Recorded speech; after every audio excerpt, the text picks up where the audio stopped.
Okay, so we are now on week 3 of The Artist's Way, and this chapter is about recovering a sense of power. Before I even got into this recording, so I did the chapter already, but this morning I felt the urge to go to water. And whenever I feel that way, whenever I go, it just gives me this like deep, like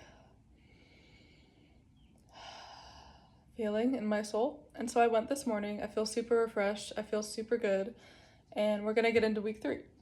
So, some of the parts that stood out to me about recovering a sense of power, it talks about anger, and it says, "Anger is our friend, not a nice friend, not a gentle friend, but a very, very loyal friend. It will always tell us when we have been betrayed, it will always tell us when we have betrayed ourselves." Um, so, it has a small part about anger and just how it's important. That's on week 2. Whoopsie. Anger is meant to be listened to. Anger is a voice, a shout, a plea, a demand. Anger is meant to be respected. Why? Because anger is a map. Anger shows us what our boundaries are. This anger says it's time to take your own ideas seriously enough to treat them well. So that's pretty much it about anger. It talks a lot about synchronicity. It said, answered prayers are scary. They imply responsibility. You asked for it, now that you've got it, what are you going to do? Possibility is far more frightening than impossibility. There's some examples of synchronicity in the book. So it says, a woman admits to a buried dream of acting. At dinner the next night, she sits beside a man who teaches beginning actors. A woman wonders how to rent a rare film she has never seen. She finds it in her neighborhood bookstore 2 days later. So that's kind of like synchronicity. It's like when the universe just kind of has things happen for you that you naturally want, and it kind of puts you in this moment of like, whoa. And I wrote an example of synchronicity that I've experienced in my art career. So there's kind of like a group of women that are like entrepreneurial. There's like two specifically, and I've been kind of just like drawn towards their energy, and like I met them for the first time in person, and I just feel like I've been really connecting with them. And there are other like spiritual earth angel like entrepreneurs that like don't work normal jobs. Like they're like kind of exactly who I aspire to be, and the universe put them on my path, I feel like, as a synchronicity to like, because I'm like, okay, I want to like be this person, and the universe is like, here's some people that are doing that so you can look up to them. So there's my synchronicity with that. 67, page 67.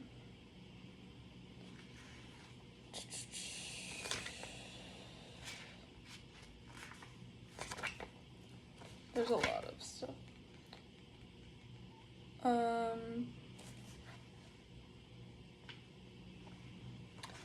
This part on 68 actually talks about when people do not want to see something, they get mad at the one who shows them. This reminds me specifically just of my personality, because I find that I'm like unintentionally a walking trigger for people. So what I notice is like I kind of encourage people to go like deep into their psyche, like deep into their subconscious, deep into their darkness, like, and that either scares the living shit out of people or it like deeply inspires change within them.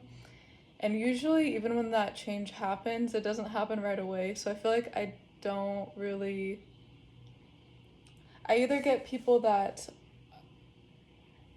take the trigger and like transform it, and then they come back to me and they're like, whoa, like you really impacted me. But usually that comes like way later in time, which is unfortunate because I kind of want my flowers like now. I kind of want people to like see me for who I am now, not like years later, which always happens.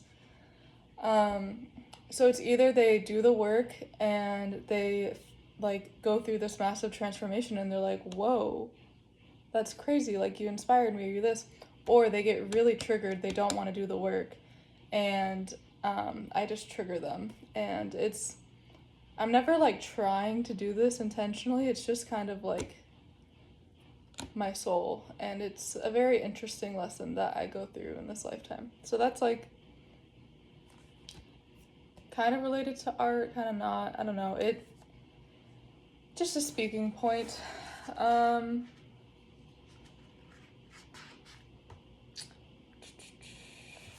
It talks about the artists who endured childhood shaming over any form of neediness. So then we try to like explore art, any shame that may kick in. Oh, shame may even kick in even without the aid of a shame-provoking like thing like later in life. So many artists begin a piece of work, get well along with it, and then find as they near completion that the work seems mysteriously drained of merit. It is no longer worth the trouble. I do this a lot. And I had a childhood where I was not really allowed to like authentically express myself. It always had to be like controlled or like approved by someone else's perception of like who they wanted me to be. Like I was never allowed to just like actually tap into myself on a deep soul level. And so I wrote like a little note just kind of like getting curious. I'm like, because I do that with projects, like I'll like make a lot of progress, and that's kind of why I do a collection, because I really like come into like small blocks too. Like I will, like my bikini that I'm making right now, right? I got the bottoms done, and now I'm like, okay, like there's kind of like this fear of finishing it. And so I kind of said like, I wonder if all of this is related to my childhood and how I get stuck halfway through projects now because I have a fear of finishing them. Adults who grew up in dysfunctional homes dysfunctional homes learn to use this coping device very well. They call it detachment, but it's actually a numbing out. A lifetime of this kind of experience, in which needs for recognition are routinely dishonored, teaches a young child that putting anything out for attention is a dangerous act. So I think that's where like a lot of my like fear stems from, is like my childhood. So like even though I've worked through a lot of it, there's still like a lot of like subconscious stuff where it's like, even though my reality is showing me like, oh, I'm an artist and people like it and think it's really cool, there's still this part of me that's like, I can't finish, or like I can't be seen. Like it's, yeah. Buried under it doesn't matter, the shame lives on, waiting to attach itself to our new efforts. The very act of attempting to make art creates shame. Yeah.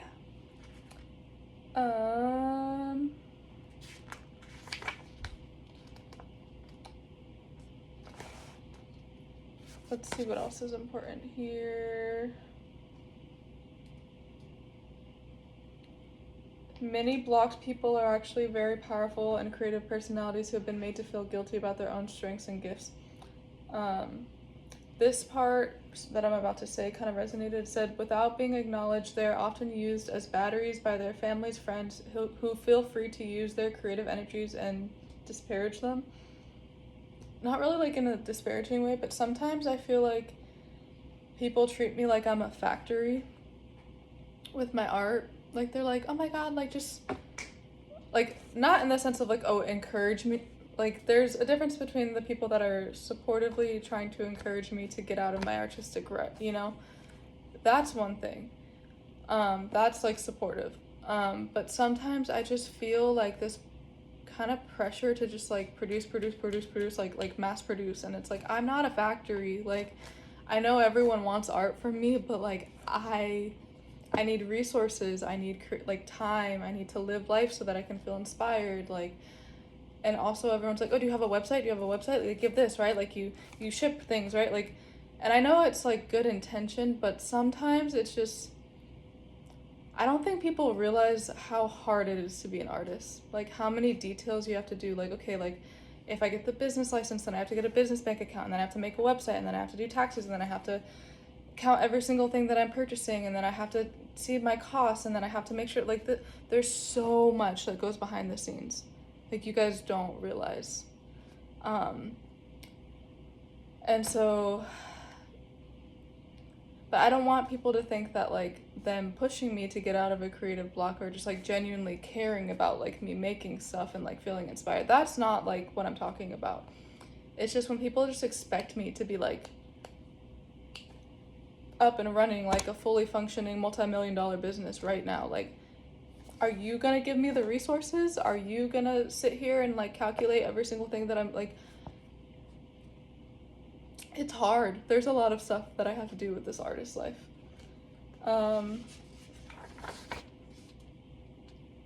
Talks about growth. You are capable of great things on a Tuesday, but Wednesday you may slide backward. Let's see. Experiment with solitude. Acquire the habit of checking in with yourself several times a day, just to take a beat. Ask yourself how you are feeling. Listen to your answer. Respond kindly. Yes, I'm asking you to baby yourself. Be open to receiving gifts from odd channels, free tickets, a free trip, an offer to buy you dinner, a new to you old couch. Practice saying yes to such help. That's something I'm trying to lean into, is just like an abundance mindset and like receiving. So just an important reminder to like be open to help also. And then there's just more activities. It asks if there's any like synchronicities you've experienced this week. One of them, like, I was thinking of a friend, and then 5 minutes later she texted me. And this is a friend that lives in Vegas, like, so I haven't seen her in a bit. I was like literally thinking of her, like, I was just like, I miss her, like, it's been a while. And then she texted me, I miss you, goddess. 5 minutes later. Like, synchronicity. Ask you to take a look at some of your bad habits. One of them that I like really need to work through, I'm just like mindlessly on social media. Like, it's so bad. I know we all are, but like I use it as like a way to check out from like all this art stuff, and just like I'm scared, let me just scroll and just look at other stuff instead of focusing on what I need to focus on. So I need to check that a little bit. And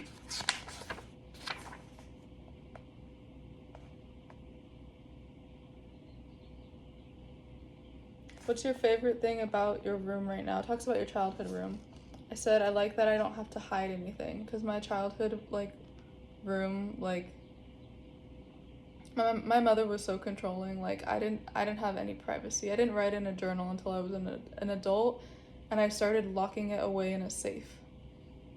And we've healed that a little bit, but like now I feel really safe, and like I feel really safe, and like I can write in journals, and I can like leave them out, and like not have fear that someone's gonna like invade my privacy. Like, so that is my favorite thing of my adult room, is like I can express myself without like someone controlling it.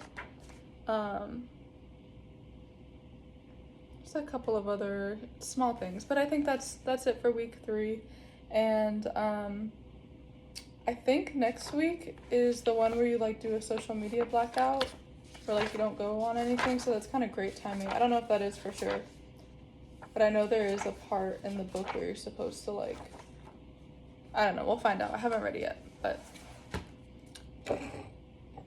look at these candles. They're not actually like a candle that I'm making. I was testing wax, so I was trying to make like a new color for espresso martini candles, and this is what the creative process looks like sometimes. It looks like failure. It looks like whatever the hell this is, but it looks like that so that I can get to cooler things.